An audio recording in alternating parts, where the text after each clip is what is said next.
Hello friends, আমার কিচেনে আপনাদের স্বাগত। আজকে আমি এই ভিডিওটাতে ব্রেড পকোড়া রেসিপি আপনাদের সাথে শেয়ার করব। তবে দেরি না করে চলুন তাড়াতাড়ি রেসিপিটা আপনাদের সাথে শেয়ার করি। সব থেকে আগে ব্রেড পকোড়ার ভেতরে দেওয়ার জন্য একটা পুর তৈরি করে নেব। তার জন্য আমি একটা কড়াতে অল্প একটু সর্ষের তেল দিয়ে নিলাম। এই তেলটাকে খুব সুন্দর করে আগে গরম করে নিতে হবে। আর এখানে গ্রেট করা 1 চামচ আমি আদা দিয়ে নিয়েছি। আর দেব কিছু টুকরো করে কেটে রাখা কাঁচা লঙ্কা আর টুকরো করে কেটে রাখা কিছু পেঁয়াজ। এগুলোকে আগে খুব সুন্দর করে আমাদের লাল করে নিতে হবে। এখানে দেখতেই পাচ্ছেন লাল লাল হয়ে গেছে। এবার আমি দিয়ে দেবো 1/2 চামচ মতো মৌরি। মৌরিটাকে একটুখানি আমি গুঁড়িয়ে নিয়েছি, দিয়ে দিলাম এতে। এরপর দিয়ে দেবো 1 চামচ মতো ধনে গুঁড়ো, 1 চামচ মতো জিরে গুঁড়ো আর 1 চামচ মতো দিয়ে দেবো কাশ্মীরি লঙ্কা গুঁড়ো। এগুলোকে একদম স্লো আঁচে আমাদের ভেজে নিতে হবে খুব সুন্দর করে, আগে যেন না মশলাটা পুড়ে যায় সে ধ্যান দিতে হবে। এবার এতে আমি পানি দিয়ে দেবো, অল্প করে একটু পানি দেব।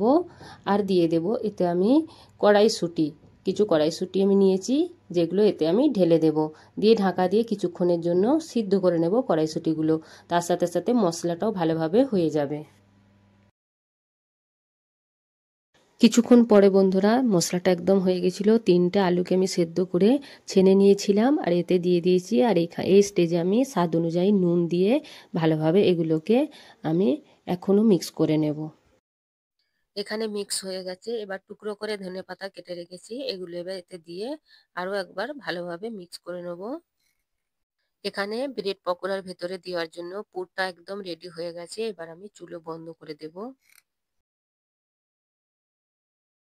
এদিকে একটা পাত্রে আমি 1.5 কাপ মতো বেসন নিয়ে নেব। এখানে আমি 1.5 কাপ বেসন ব্যবহার করছি।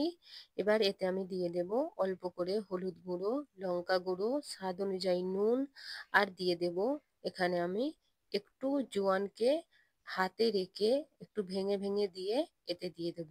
এইভাবে দেখতে পাচ্ছেন হাতে নিয়ে, হাতে তালু দিয়ে এইভাবে ভেঙে দিতে হবে জোয়ানগুলোকে, তাহলে খুশবু বেশি হবে। এবার অল্প অল্প পানি দিয়ে একটা মিডিয়াম মতো ব্যাটার বানিয়ে নেব। এখানে ব্যাটারটা বানিয়ে ফেলেছি দেখতে পাচ্ছেন। এবার এটাকে 15 থেকে 20 মিনিটের জন্য রেস্টে ছেড়ে দেব। 15 থেকে 20 মিনিট পরে বন্ধুরা দেখতে পাচ্ছেন এইরকম হতে হবে। কতটা ফ্লাফি হয়ে আছে, এইভাবে ফাটতে হবে একটুখানি। 2 থেকে 3 মিনিট পর্যন্ত ফেটে নিতে হবে। আর এইরকম এবার আমি এদিকে দুটো ব্রেড নিয়ে নিয়েছি। একটাতে লাগাবো গ্রিন চাটনি আর একটাতে লাগাবো তেঁতুলের চাটনি লাগিয়ে নেব। খুব সুন্দর লাগে তেঁতুলের চাটনিটাও খেতে, এর সাথে খুব খাট্টা মিঠা একদম খুব মজা লাগে। এদিকে আমি তেঁতুলের চাটনিও লাগিয়ে নিয়েছি। এবার যে আলুর পুরটা বানিয়েছিলাম এটা এইভাবে দিয়ে দেব। আলুর পুরটা পুরো ভরে নিয়েছি আমি, দেখতেই পাচ্ছেন এখানে। এবার এইভাবে আমি মধ্যিখান থেকে কেটে একটা শেপ দিয়ে নেব। আমি ব্রেড পকোড়ার শেপ দিয়ে নেব। এই দেখুন এইভাবে মধ্যিখান থেকে এবার কেটে নেব। কেটেও আগে করতে পারেন, কিন্তু আমি পরে কেটে নিলাম। এখানে দেখুন কত সুন্দর দেখতে লাগছে পুরে ভর্তি আলুর। এবার আমরা যে ব্যাটারটা বানিয়েছিলাম সেই ব্যাটারে এটাকে ডিপ করে নেব, নিয়ে তেলে ভেজে নেব। এভাবে ডিপ করে নিতে হবে তেলে। এবার আমি ভেজে নেব। তেলটা মিডিয়াম গরম হতে হবে, এভাবে ভেজে নিতে হবে। তাহলে আমাদের একদম ব্রেড পকোড়া রেডি হয়ে যাবে। এখানে ব্রেড পকোড়াটা ভাজা হয়ে গেছে বন্ধুরা, দেখতেই পাচ্ছেন লাল লাল হয়ে গেছে। এবার আমি তুলে নেব। আর বাকি সবগুলো এইভাবেই বেসনে ডিপ করে আমি ভেজে নেব তেলেতে। এখানে আমি সবকটা ব্রেড পকোড়াকে ভেজে নিয়েছি।